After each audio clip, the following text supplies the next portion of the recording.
Kalau di Jawa ada Wali Songo, kalau di Banten ada Syekh Nawawi dan lain sebagainya. Nah, kami dari Pondok Pesantren Kiai Morogan ini di sana buka pesantren. Jadi kalau ada bapak-bapak, tuan-tuan, anaknya yang nak masuk pesantren boleh masuk di tempat kita. Dan di sana juga ada tempat suluk bagi yang tua-tua, yang pocok 50 ke atas, yang nak belajar tasawuf, belajar tauhid. Di sana sudah disiapkan. Aku ini bingung karena masih muda ini, banyak yang lebih pantas dari kita umur belum sampai 40 cuman rainya baik, bermutu, bermuka tua. Ini ceramahnya Pak, nak panjang nak pendek? Ibu-ibu ceramahnya nak panjang nak pendek Bu? Ibu-ibu hobinya pendek, yang panjang-panjang agak. Ini ceramahnya nak lama nak dengar. Ibu-ibu ada yang dengar, ada yang nak lama. Yang lama cireni baik. Ya tak? Kami ini bukan ceramah sebetulnya, karena masih muda. Jadi kami juga masih perlu menambah ilmu, talabul ilmi kepada siapapun yang bisa berbagi ilmu. Tapi karena ini adalah amanah dari tuan rumah, ya kami laksanakan. Bapak Ibu, saudara-saudara, kata Sayyidina Ali karamallahu wajhah, itu adalah sahabat Rasul, namanya Sayyidina Ali karamallahu wajhah. Beliau memberikan nasihat kepada kita bahwa orang yang cerdas, orang yang berhasil adalah orang yang ingat mati. Betul Pak? Ya kalau sudah ingat mati pasti beruntung Pak. Tak mungkin wong nak koruptor kalau dia ingat mati. Tak mungkin wong nak maling kalau dia ingat mati. Dan wong yang ingat mati kadang belum juga mati. Tak mungkin wong nak zina kalau dia ingat mati. Tak mungkin dia berjudi slot kalau dia ingat mati. Yang judi slot itu kan dia tak ingat mati Pak. Kalau sudah terbayang kematian itu datang, na'udzubillah, maka dalam karangan Syekh Jalaluddin itu dijelaskan kematian. Artinya ini tentang kematian. Bagaimana cara kita itu supaya bisa mati bukan hanya bihusnil khotimah. Bagaimana kita cara mati itu supaya tidak dihisap-hisap lagi dalam kubur. Itu yang perlu dicari Pak. Karena ilmu pantuhir kita ini adalah ilmu kematian. Kalau gagal jadi pejabat bisa nyalon lagi Pak. Gagal jadi pedagang bisa jualan lagi. Gagal apapun. Tapi kalau kita gagal dalam kematian kita, su'ul khotimah, itu na'udzubillah ya. Maka Syekh Jalaluddin menjelaskan bahwa kematian itu yang pertama adalah mati syariat. Mati syariat itu namanya belum dikubur lah busuk. Apalagi masuk dalam kubur makan cacing tanah, itu mati syariat. Ada yang kedua mati toreko. Mati toreko itu ada jasadnya di kubur itu kadang kuku manjang, masih ada rambutnya, masih ada kadang sholat tahajudnya tapi kadang bolong-bolong, ada berbuat baiknya kadang bolong-bolong. Itu mati toreko. Yang kedua ada mati hakikat. Mati hakikat itu dia ngapal Quran, dia berjuang di jalan Allah, mengajarkan ilmu Allah dengan ikhlas, membantu pertolongan kepada orang lain dengan ikhlas karena Allah, Nah itu mati hakikat. Mati hakikat itu kadang dikubur juga tidak dimakan cacing tanah Pak. Ada lagi guru gali-gali kubur, ada di YouTube. Itu kain kafannya tidak dimakan cacing tanah, apalagi jasadnya Pak, utuh. Nah itu mati hakikat. Ada lagi mati terakhir, mati ma'rifat, ma'rifatullah. Nah ma'rifat itu ya tidak ganti dalam kubur Pak. Ya ada bahasa zaman dulu, kalau belajar tasawuf, belajar tauhid, burung terbang bisa mau sangkar. Itulah wong yang ma'rifat. Belajar ilmu ma'rifat ada ilmunya, tinggal kita galak apa tidak. Artinya Bapak Ibu hidup ini pilihan. Tinggal kita milih nak mati apa. Aku nak mati syariat, tak apa-apa, tak jadi masalah. Tidak kata nak dimarah-marah, tidak. Paling malaikat banyak tanya. Tidak namanya mati syariat, banyak tanyalah. Umur kau nak diapoi, dapat harta dari mana, kau belanja ke mana, itu mati syariat. Saro itu dalam kubur. Ya kita harus matinya ma'rifat. Bagaimana cara kita mati ma'rifat? Nah, kemudian apa yang harus kita gawekan dalam kehidupan ini supaya mendapatkan kematian ma'rifat? Yang tidak ditanya-tanya lagi dalam kubur. Ya yang pertama kita tobat. Ya ayyuhallazina amanu tubu ilallahi taubatan nasuha. Hai orang-orang yang beriman, tobat dengan sesungguhnya. Ustaz sudah tobat, ngulang lagi. Nah, belum nasuha berarti. Ustaz sudah tobat, balik lagi Ustaz. Ya belum nasuha itu namanya. Kenapa tobat balik lagi, sudah tobat balik lagi, sudah tobat balik lagi, sudah tobat balik lagi. Hatinya udah bersih-bersih. Udah hati pembimbing. Juga wajar. Ya dah. Nah, maka kita perlu ada yang membimbing kita. Nah, di sini ada Ustadz Muslim, ya dah. Kiai kita tinggal nanya. Tobat. Nah, tobat inilah yang kadang orang tidak tahu metode. Tobat itu yang pertama kita niat tobat dulu. Sudah tobat, niatnya sudah ada, mandi tobat. Sudah mandi tobat, sholat tobat. Sudah sholat tobat, zikir tobat. Sudah zikir tobat, puasa tobat Pak. Ada namanya puasa kafarot. 3 hari berturut-turut. Ustaz belum pernah nyobanya, coba baik tinggal puasa 3 hari ya berturut-turut, niatnya puasa kafarot. Ya, kemudian ada namanya sedekah taubat. Sedekah taubat, ya kalau ada harta-harta yang tidak bagus, sedekahkanlah, taubat namanya. Kalau uang yang betul-betul taubat, Pak tahu Pak, amalannya itu diterima apa tidak oleh Allah itu tahu. Bukan sekedar beramal, ya. Bukan sekedar nak nyari pahala dalam hidup ini.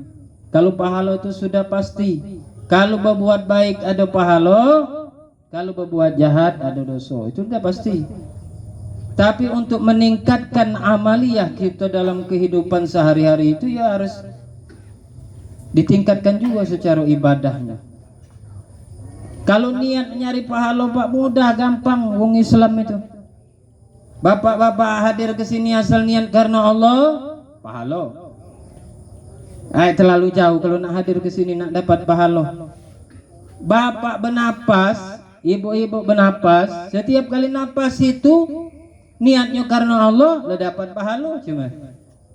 Kalau nak nyari pahala Pak, makanya innamal a'malu binniyat. Setiap amal itu tergantung dengan niat.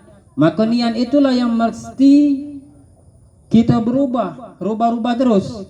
Setiap waktu, setiap saat, setiap detik dirubah terus niatnya. Ya niat kita duduk sini bisa jadi sia-sia kalau tidak diniatkan karena Allah. Duduk di sini bisa dapat dosa kalau Sudah duduk di sini ngatoi wong. Nah, jadi sudah dosa. Jadi tergantung niat. Nah, untuk menyempurnakan daripada tobat tadi, nah, itu ada metodenya. Yang kedua, untuk mencapai daripada matinya ma'rifatullah, wong yang kenal dengan Allah, Pak. Ya kenal dengan Allah, lemah. Namanya waliullah. Waliyun bahasa Arabnya. Berasal dari kalau nahu sorab itu fa'ilun. Bahasa Arab, ya, waliyun. Siapa wali itu? Kekasih Allah. Apa ciri-ciri kekasih Allah? Wong yang makrifat kepada Allah itu satu, tidak maksiat dalam hidupnya. Yang kedua, banyak ibadahnya, beribadah terus, siang malam tidak putus. Nah, bagaimana cari ilmunya itu? Nah, setelah kita taubat, untuk mendapatkan ma'rifatullah itu zikir, Pak. Yang kedua, Pak, zikir. Zikir dalam Al-Quran surat Al-Fatir, a'udzubillahi minasyaitonirrajim, bismillahirrahmanirrahim. Ya ayyuhalladzina amanu wazkur rabbaka fi nafsika. Hai orang-orang yang beriman, kau sebut nama Allah di dalam dirimu. Nah, itu cara berzikir, Pak. Manusia itu ada letak zikirnya. Di mana Ustaz letak zikir di manusia itu? Di bawah susu kiri, condong ke kiri 2 jari. Nah, ini letak zikir sesuai dengan Quran tadi. Itu letak zikir. Sebut nama Allah dalam dirimu. Ini sebut nama Allah. Cuman ada lagi metodenya. Ya, harus ditauliahkan dulu. Jangan basi ngamal-amal. Kaget banyak odam yang masuk. Bukannya tambah hebat, tambah ngeheng. Nah, perlu kita ditauliahkan dulu. Itu zikir. Letak zikir itu di bawah susu kiri, condong ke kiri 2 jari. Bahasa Arabnya latifatul qalbun. Nah, bahasa Indonesianya jantung, Pak. Bahasa Arabnya latifatul qalbi boleh, latifatul qalbun boleh. Ya. Nah, itu letak zikir. Karena zikir itulah sebagai penyempurna amal. Wong nak taat pada mudah-mudah, dak gampang-gampang wong nak ibadah itu. Sulit. Terutama sholat. Sholat itu lakabiratun alal khosiin. Sholat itu berat, Pak. Bapak Ibu, sholat ringan apa berat? Bu, sholat itu ringan apa berat, Bu? Berat. Siapa ngomong sholat itu ringan? Kurang tepat dia. Memang Quran yang ngomong. Lakabiratun ila alal khosiin. Sholat itu berat, kecuali orang-orang yang khusyuk hatinya. Nah, belajar ilmu sholat supaya sholatnya khusyuk. Sholat khusyuk itu bukan sholat tenang. Sholat khusyuk itu bukan sholat damai. Sholat khusyuk itu bukan sholat yang bacaannya sekedar pasyeh. Sholat khusyuk itu bukan tahu artinya. Sholat khusyuk itu bukan memahami makna sholat. Sholat khusyuk itu bukan sholat yang dak kati pikiran. Nah, tambah lagi wong gila berarti ya, dak mensolatnya dak kati pikiran. Ya, sholat khusyuk itu adalah sholat yang ingat kepada Allah Subhanahu wa Ta'ala. Nah, itu ya, mana prakteknya supaya sholat diterima oleh Allah itu. Karena banyak orang yang sholat belum tentu diterima oleh Allah. Fawailul lil musallin, celakalah bagi orang-orang yang sholat. Wong sholat tuh bisa celaka, Pak, kalau tidak tahu ilmu. Nah, maka perlu dipelajari ilmunya, thalabul ilmi namanya. Sholat kita itu bisa tahu, Pak. Oh, sholat aku diterima, sholat aku tidak. Bisa, Pak. Cak mana kalau sholat diterima oleh Allah itu, Ustaz? Syaratnya ada 3. Sholat khusyuk itu syaratnya ada 3. Yang pertama, ada qaulun, namanya baca-bacaan mulai daripada niat, bukan puluh niat, ya dah. Kalau usolli fardhu maghribi salasa rakaatin mustaqbilal kiblati, adaan makmuman atau imaman atau yang lainnya, itu bukan juga niat, namanya bacaan. Bacaan, Pak. Lapas bahasa Arabnya, labzun. Kita ulangi lagi dalam hati, misalnya Allahu Akbar. Maco yang tadinya bacaan di luar, ini bacaannya di dalam. Nah itu bukan juga niat, ngulangi bacaan. Yang dikatakan niat itu qasdun wa ta'yinun, berbarangan dengan gerakan. Nah itu baru niat. Contohnya sholat, niat sholat itu cak mana Ustaz? Misalnya dari kalimat Allah, Allahu Akbar, dari A-nya itu dipasang niatnya. Ya, sengaja aku sholat zuhur, sengaja aku sholat maghrib. Nah itu baru pasang niatnya. Sholat isya, sholat subuh, baru nyebut kalimat itu, pasang niat. Sengaja aku, sengaja.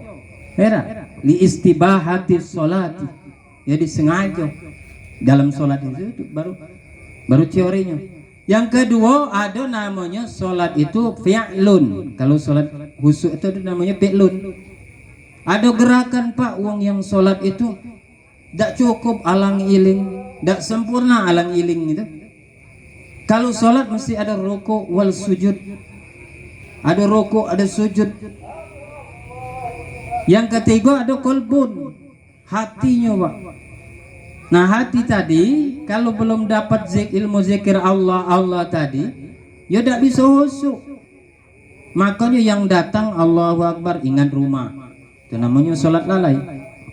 Allahu Akbar ingat tanah, Allahu Akbar ingat kendaraan, Allahu Akbar ingat duit, Allahu Akbar ingat bini. Itu dah khusyuk namanya. Supaya khusyuk ada kalimat Allahnya, Allah, baru khusyuk, baru tembus. Ya, ke aras langsung tembus. Aras bukan di langit-langit sana Pak, ya. Aras itu ada di diri kita dewe sebetulnya. Namanya zikir pertama latifatul qalbi. Nah itu aras pertama Nabi Adam alaihi salam dan lain-lain, ya. Yang ketiga untuk menyempurnakan daripada mati makrifat, mati yang tidak dihisap-hisap oleh Allah Subhanahu wa taala, tidak ditanya lagi di kubur itu, yaitu namanya a'udzubillahi minasyaitonirrajim, bismillahirrahmanirrahim. Yauma la yanfa'u malu wala banun illa man atallaha biqalbin salim. Jadi nak bertemu dengan Allah itu Pak, hatinya salim Pak. Salim itu bahasa Arab, salama, yusalimu, bahwa salimun. Pokoknya yang salam-salam itu artinya selamat lah ya. Salim, qalbun salim. Hati manusia itu ada 17 macam penyakit. Yang pertama hawa, yang kedua nafsu, yang ketiga dunia, yang keempat iblis. Dan seterus banyak itu penyakit hati. Namanya ada 17 macam penyakit di manusia itu. Kalau itu tidak hilang, matinya mati syariat. Karena hanya dengan hati yang bersih baru bisa lepas namanya syirik. Kalau dosa berzina Pak masih kecil, dosa berjudi masih kecil, dosa mabuk-mabukan masih kecil. Bukan aku nganjurkan, bukan, ini cerita, kaget digawe ke, bukan nyuruh. Perbandingan. Dosa yang paling besar itu adalah inna syirka la zulmun azim. Ya syirik Pak, syirik. Dia sholat, bahwa dia yang sholat, syirik namanya. Karena tidak kate anugerah dari Allah, tidak kate kasih sayang dari Allah. Kita ibadah Pak, kalau Allah tidak mengizinkan tidak bisa kita ibadah. Gerakkan tangan tidak bisa kita. Ini karunia dari Allah. dan lain-lain. Belum itu baru teori, belum lagi pandangan kita Pak, belum lagi pemikiran kita melepaskan syirik tadi. Misalnya dapat duit, ini harta karun juga kita. Tak ganti harta karun itu. Yang ada harta Allah, karun itu dititipkan dari Allah, artinya Pak, sumber segala-galanya itu. Sumbernya segala-gala itu dari Allah. Nah, jadi penyakit yang 17 hawa, aku jelas sedikit bayar. Hawa itu artinya pantang rendah. Wong lain bodoh, dialah yang pintar. Nah, itu hawa. Wong lain miskin, dialah yang paling kaya. Wong lain tak bisa apa-apa, dialah yang serba bisa. Wong lain lemah, dialah yang paling kuat. Nah, itu namanya bawaan hawa. Ada lagi bawaan nafsu Pak. Nafsu itu bertalian dengan napas, nafsun namanya. Nafsun itu kalau bertalian dengan napas, makanya wong yang nafsuan pasti napasnya ngap-ngap. Ya tak? Pasti napasnya ngap-ngap, bertalian dengan napas. Nah, maka untuk itu yang perlu kami jelaskan untuk mendapatkan mati ma'rifatullah, yang pertama tadi apa Pak kira-kira Pak? Yang pertama tadi tobat Pak, ya. Fakultus taghfiru rabbakum innahu kana ghafara. Ya, kalau wong yang banyak beristighfar itu akan diampuni oleh Allah. Kemudian keuntungan wong yang banyak tobat itu ada lagi Pak. Wa yumdidkum bi amwali wa banin. Kalau dia miskin, Allah nyuk harta Pak. Itu wong yang betul-betul tobat tuh kalau dia miskin dan nyuk harta. Jadi kalau masih miskin berarti tobatnya belum betul-betul ya. Itu Quran ngomong. Kalau Quran itu tidak mungkin salah Pak. Yang galak salah tuh kita lah yang galak salah. Kalau Quran tidak mungkin salah. Wa yumdidkum bi amwali wa banin, maka akan diberikan anak. Kalau ada wong yang tidak dapat anak, susah lah, sudah berobat ke dokter belum dapat, berobat ke dukun juga belum dapat, lah minum obat lah sekarang belum dapat. Nah, barangkali obatnya tobat. Ada dokter tidak dapat anak, bininya dokter juga. Kalau secara logika ahli Pak dengan ilmu vitamin tapi tidak dapat. Nah, barangkali kita perlu beristighfar. Yang kedua, untuk mendapatkan ma'rifatullah tadi zikir Pak. Harus belajar zikir.